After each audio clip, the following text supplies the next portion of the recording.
Deputy Speaker Rodante Marcoleta of Sagip Party List to deliver the opening statement of those opposing the franchise application of ABS-CBN.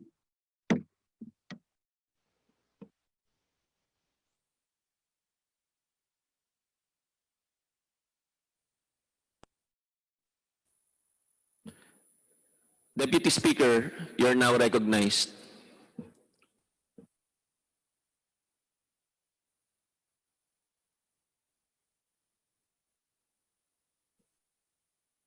Meron po akong pin-repair na konti ring slide. Sana po maipakita muna bago ako magpatuloy.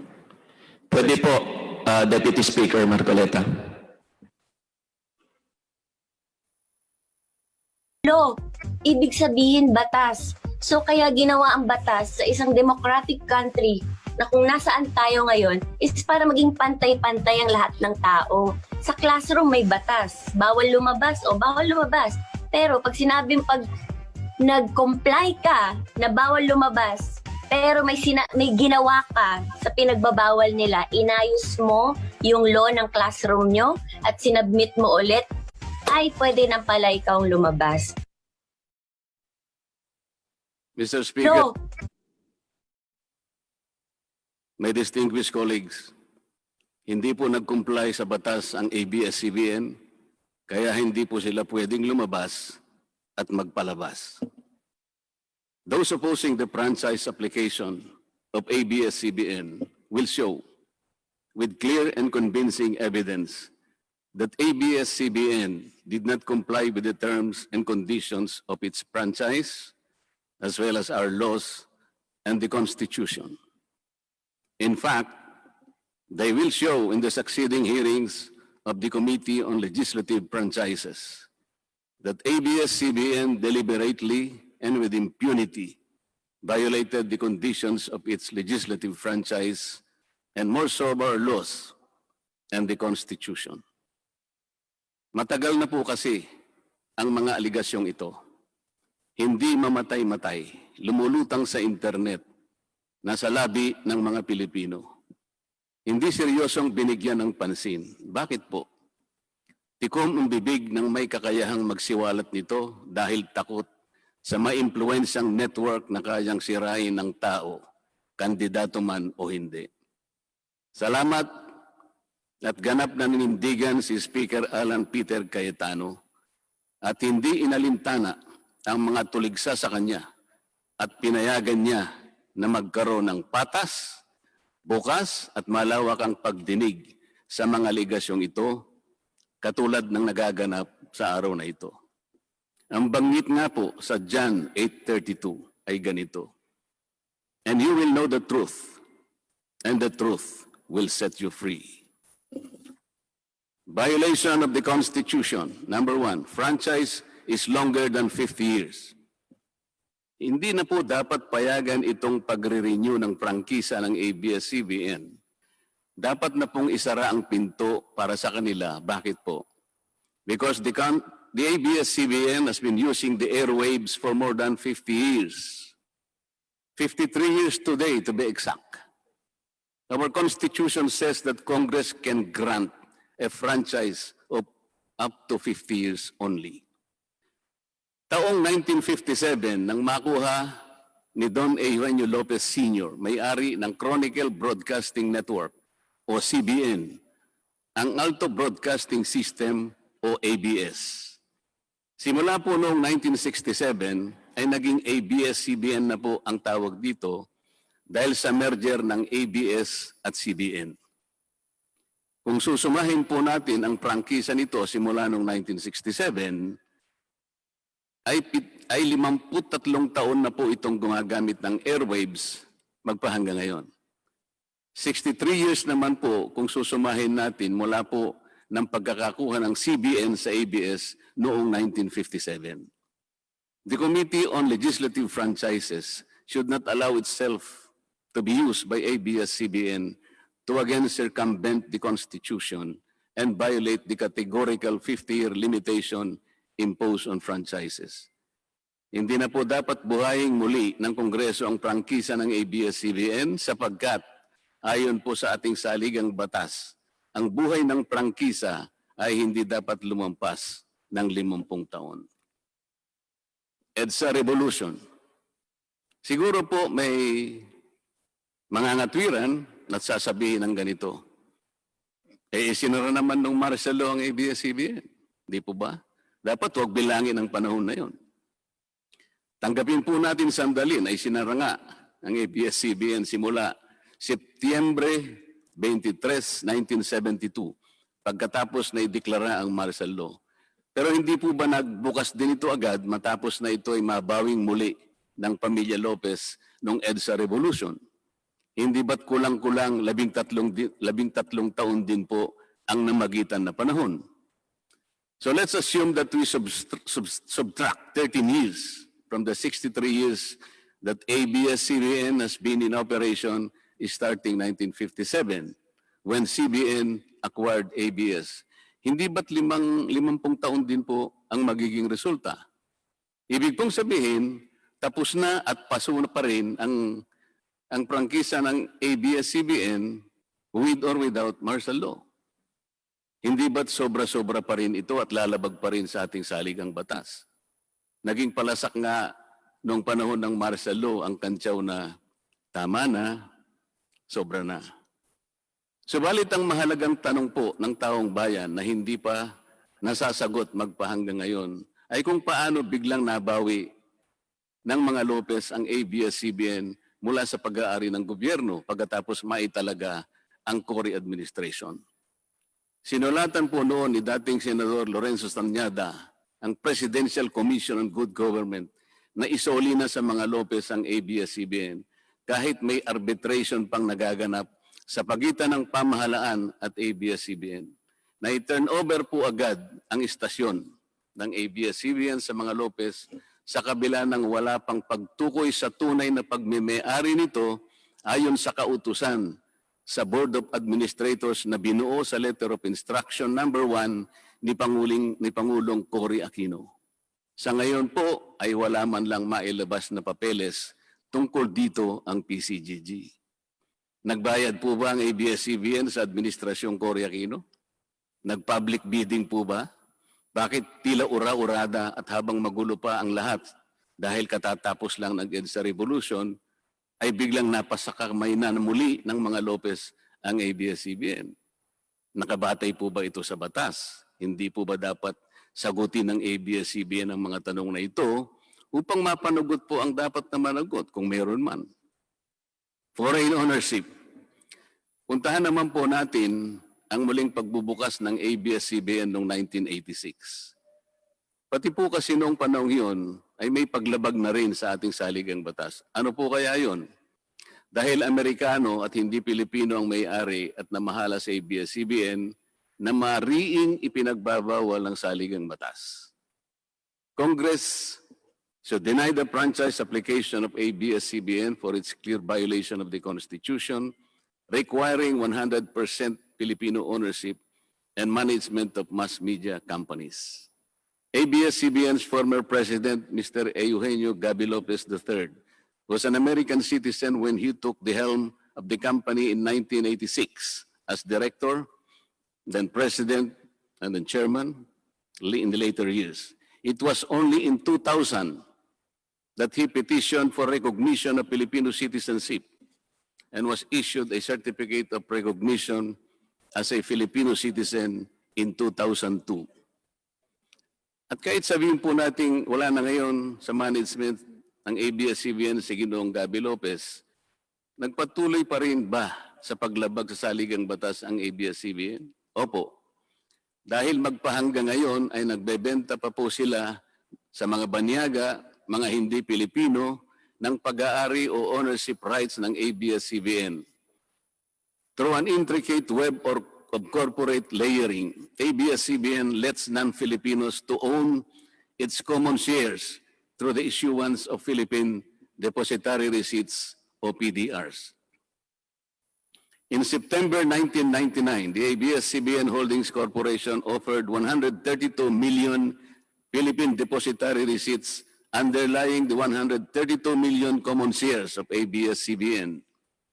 Immediately prior to the closing of the PDR's offering, Lopez Incorporated, the main stockholder of ABS-CBN Corporation, transferred 132 million ABS-CBN shares to ABS-CBN Holding Corporation, its alter ego. With the many rights afforded to the holders of these PDRs, most of whom, if not all, are foreigners, ABS-CBN Corporation virtually allowed these foreign holders beneficial ownership and potential voting rights. This is a circumvention of the strict foreign equity restriction imposed by the Constitution on mass media companies. Quite obviously, the ABS-CBN PDR instrument, a creative financial mechanism, is being used as a subterfuge to indirectly own the underlying ABS-CBN shares of stock. Violation of workers' rights under the Constitution. ABS-CBN violated the rights of its own workers. It denied them their just share in production as required by the Constitution. It committed unfair labor practices, which consequently denied its employees the benefits required by law to be provided to all employees. Isang halimbawa po dito ay ang asunto na isinampa ng halos 100 o mahigit sa 100 manggagawa ng ABS-CBN sa National Labor Relations Commission o NLRC dahil sa pagtanggal sa kanila dahil sila raw ay mga talents lamang at hindi mga regular na empleyado. Nanalo po ang mga manggagawa sa NLRC at maging sa Court of Appeals. Bakit hindi na lang nila sinunod ang hatol at umapila pa ang ABS-CBN sa Korte Suprema? Ito ba yung sinasabi po kanina sa opening salvo na ang pagmamahal sa kanilang kapamilya ay ganun na lamang? Mali naman po yata na sabihin ng ABS-CBN na lampas sa 11,000 ang mga empleyado nito dahil kung ito po ay masusi nating iimbestigahan, may 2,661 at isa lamang. 2,661 ang mga regular na empleyado nito. Ang karamihan po o mahigit na 8,500 na kawani ng ABS-CBN ay tinagurian nilang independent contractors or talents, project workers at contractuals lamang kahit na pang-regular na empleyo ang trabaho nila. Ayon po sa ating labor code, kapag pang-regular ang tungkulin ng isang manggagawa, dapat siyang gawing regular employee. Hindi dapat contractual. Hindi dapat independent contractor, talent, o kaya'y project worker lang. Malinaw na labag sa batas ang ginagawa ng ABS-CBN. Sana ay ibalita rin po ito ng TV Patrol upang mabunyag ang libo-libong endo sa kanilang bakuran. ABS-CBN has not regularized its contractual workers and talents despite performing the functions of regular workers. It even forced some of its workers to sign employment contracts containing waiver of the right to regularization. And those who refuse were unceremoniously terminated from work. ABS-CBN has subcontracted most of its production work to subcontractor production companies, despite the fact that production is directly related to its core business. These production entities are paid minimally, whose workers obviously get lesser benefits and take-home pay compared to ABS-CBN's regular employees. And yet, the profit generated by ABS-CBN from its independent production companies appear greater than its expenses, especially those expenses that are even deductible for income tax purposes. Kung kaya't hindi po may kakaila sa publiko na napakarami ng labor cases na hinarap at haharapin pa ng ABS-CBN. Ang masaklap pa po dito ni hindi nagbibigay ng contribution ang ABS-CBN para sa benepisyo ng kanilang mga empleyado. Dahil po sa 2,661 lang ang regular employees nito, ang mga ito lang ang may benepisyo. Ang iba po na mahigit 8,500 na nagtatrabaho sa ABS-CBN ay wala po ni katiting na government-mandated benefits na natatanggap katulad ng SSS, PhilHealth, o kaya pag-ibig. Kanina po sa opening salvo, narinig po natin na ang kanila pong isinasangkalan ay yung kanila pong mga kawani, mga manggagawa. Ang kongreso pong ito ay nakikidalamhati. Nalulungkot din po. Bakit naman po hindi? Kung pwede po nating ipaghalimbawa, sandali lamang po, ang ABS-CBN sa isang jeepney driver. Alam po niya na wala siyang prangkisa. Nagsakay po siya ng napakaraming pasahero. Yung mga pasahero naman po, bago sumakay doon, hindi naman niya tatanungin sa driver, mamang chopper, kayo po ba ay may prangkisa? Yung rota po ba ninyo, pinapayagan yan? Wala pong nagtatanong na gano'n kasi mabilisan eh. Pare-pareho pong nagmamadali. Ano pong masita siya ng LTFRB? Gagamitin po ba ng driver na yon o nung taxi driver na yon o yung bus operator na yon? Kawawa naman po yung pasahero namin kung patitigilin mo ngayon. Meron pong pupunta sa ospital, meron pong pupunta sa trabaho, meron pong pupunta sa eskwela. Napakarami pong gawain itong mga taong ito. Ito po ba ang ibibigay po ninyong halimbawa?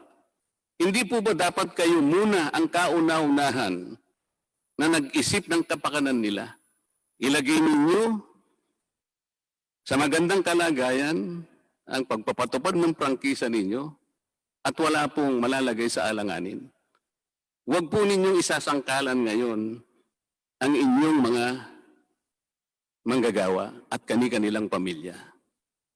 Hindi po ganon. Sasagutin po ninyong aligasyon na ito, hindi po sa pamamagitan ng emotional appeal.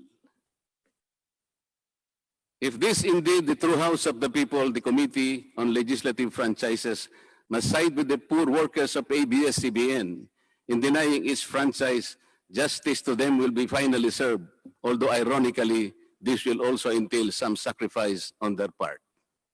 Political bias.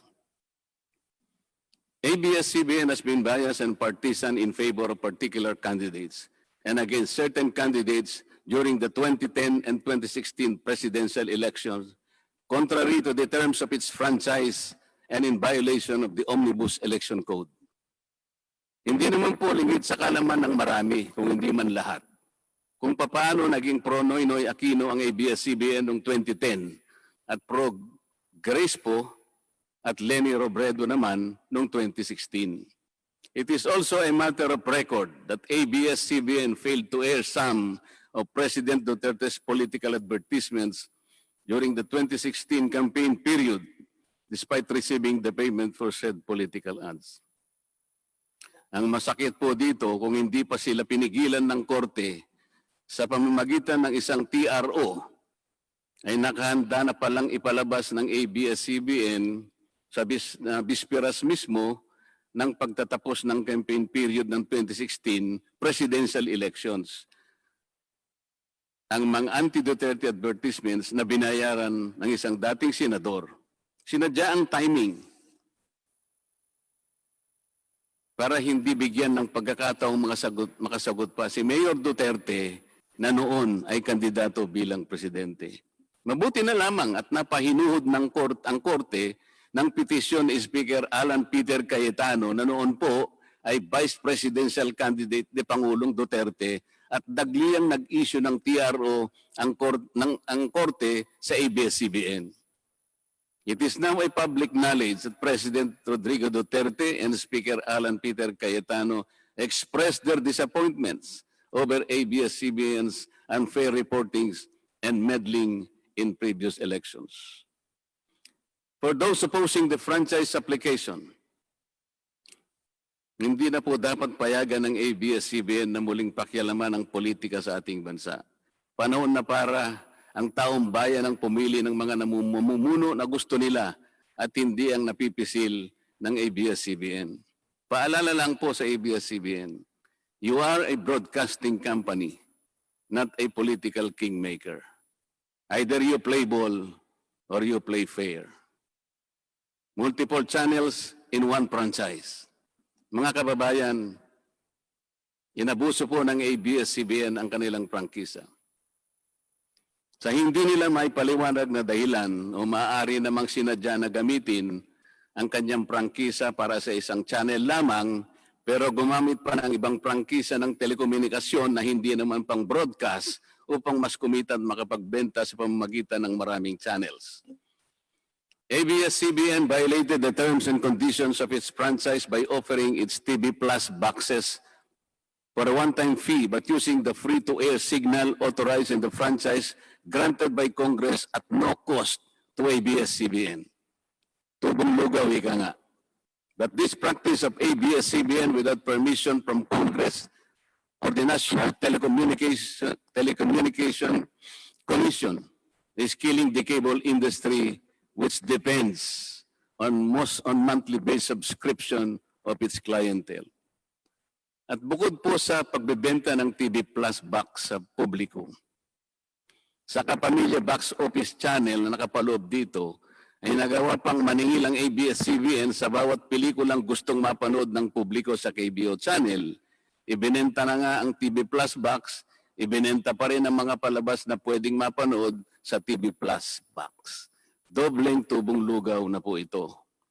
Hindi po saklaw ang mga ito sa prangkisa na ipinagkaloob ng Kongreso sa ABS-CBN.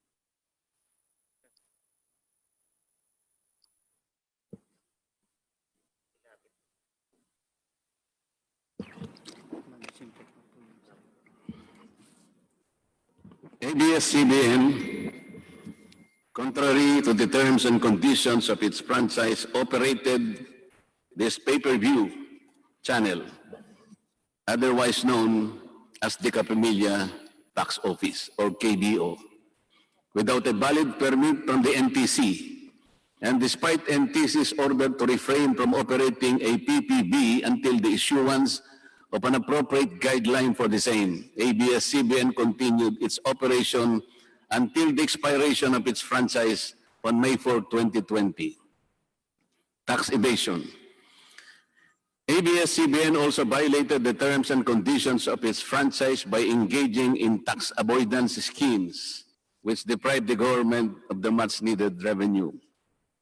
It used its wholly owned subsidiary, Big Dipper Digital Content and Design, Inc., a PESA-registered company, as tax shield. Its main customer is ABS-CBN Hungary. And because of this unconscionable tax avoidance scheme, ABS-CBN alleged effective tax rate in 2018 was at negative 5%. This means that ABS-CBN managed to avoid paying taxes in 2018. Bakit po ang GMA7 na hindi naman kasing laki o kasing yaman ng ABS-CBN ay nakapagbayad ng buwis sa pamahalaan ng 1.6 billion pesos noong 2018? Samantalang ang malaalamat na ABS-CBN ay walang binayarang buwis. Bakit naman nakalibre ang ABS-CBN noong 2018 sa negative income tax nila na 84 million? Ibig sabihin po nito ay may tax credit pa ang ABS-CBN at ang gobyerno pa ang lumalabas na may utang dito. Wala pong pagkakaiba ito, mga kababayan. Sa isang taong nangutang sa tindahan, binigyan pa ito ng sukli. In 2019, ABS-CBN again did not pay its rightful taxes. It avoided this by entering into compromise agreement with the Bureau of Internal Revenue, with the latter accepting the settlement of 152 million pesos plus from ABS-CBN, equivalent to only 40% of its assessed deficiency in income tax, value-added tax, and documentary stamp tax payments. But this is only one among the 4 other cases lodged by the BIR at the Court of Tax Appeals, all of which were also settled by compromise. Bakit po ganun? Hindi po ba nando sa prangkisa ng ABS-CBN na babayaran nila lahat ang rightful taxes? Kinakailangan po bang sila ay habla pa ng BIR bago sila mapilitang makapagbayad lamang kahit settlement lamang? Ang linaw po ng kanilang prangkisa na babayaran lahat ang kaukulang buwis. Bakit kailangan pong sila ihabla at idemanda pa ng BIR para lamang sila ay makapagbayad? There are also allegations to date that ABS-CBN's Lingkod Kapamilya Foundation, ALKFI, is being used as ABS-CBN as tax shield, and that ALKFI also failed to file donor's tax return and pay the donor's tax. Ito po ang mas nakalulungkot dito, mga kababayan. Kapag politiko o government official ang nagkawang gawa, epal ang tawag dito ng ABS-CBN. Kahit mula pa sa sariling bulsa ng politiko, ang pinanggalingan ito. Pero kapag ito ay galing sa lingkod kapamilya, puro pangalan ng ABS-CBN ang kanilang pinangangalandakan, katulad po ng nakita natin ngayon. Alam naman natin na galing naman sa lahat, sa mga donors ang pondo na ginamit nila. Meron po kayang nanggaling sa yaman ng ABS-CBN. Di baling ang pantulong ng ABS-CBN ay galing sa donasyon ng ibang tao. Di baling ang perang pantulong ay mula sa tax avoidance ng kumpanya. Ang mahalaga ay mapalabas nila sa pamamagitan ng sa mamamayan, katulad po ng nakita natin ngayon na napakabuti at napakabait ng ABS-CBN. Kami po ay naniniwala na unti-unti na pong nabubuksan ang katotohanan sa ating mga mamamayan. Hindi po ba mas maganda at katanggap-tanggap na tumulong sa kapwa ng walang nalalabag na batas at buong sikap pang nasusunod ang prangkisa?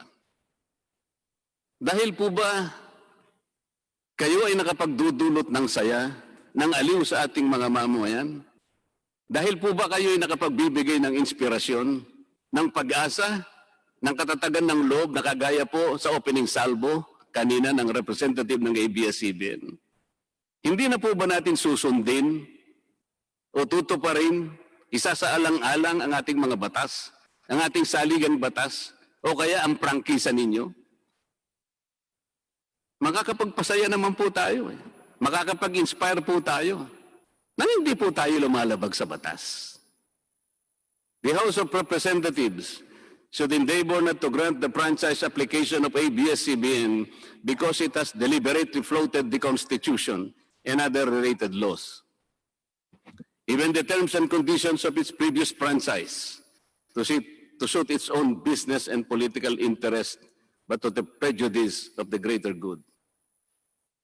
The grant of a legislative franchise is merely a privilege and not a matter of right. Congress has the exclusive constitutional authority to award, alter, or revoke this privilege when the common good so requires, as in this particular case of ABS-CBN. We believe that it is but right for the House of Representatives to deny this time the franchise of ABS-CBN for flagrantly violating the Constitution and related laws, even its own franchise, making it unworthy of the grant of this special privilege by the state.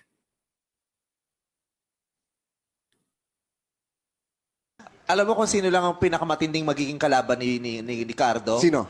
Nako, kabahan ka kay si Cardo. Ang pinakakalaban ni Cardo. Sino? Feeling ko si Kiboloy. Yung nagpahinto ng lindol. Si Kiboloy lang ang magpapahinto ng probinsyano. Abangan nyo yan. Oh. So inahamon kita Kiboloy, pahinto mo nga ang probinsyano. Napahinto mo pala ang lindol eh. Apakayabang nyo pala eh. Sabi niya daw, stop. Sige nga, punta kang gitna ng EDSA, stop mo yung traffic doon. Stop.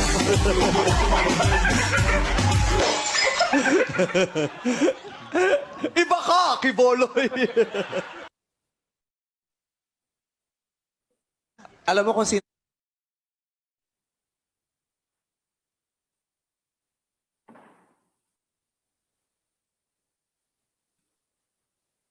Kailan mo ba gustong mapa-stop ang probinsyano? Ikaw, magpili ka. Kailan mo gustong i-stop? 1 buwan, 2 buwan, 3 buwan, 4 na buwan? Ikaw. Baka sa 4 na buwan, hindi lang yung probinsyano may stop. Baka pati yung network mo, stop na yan.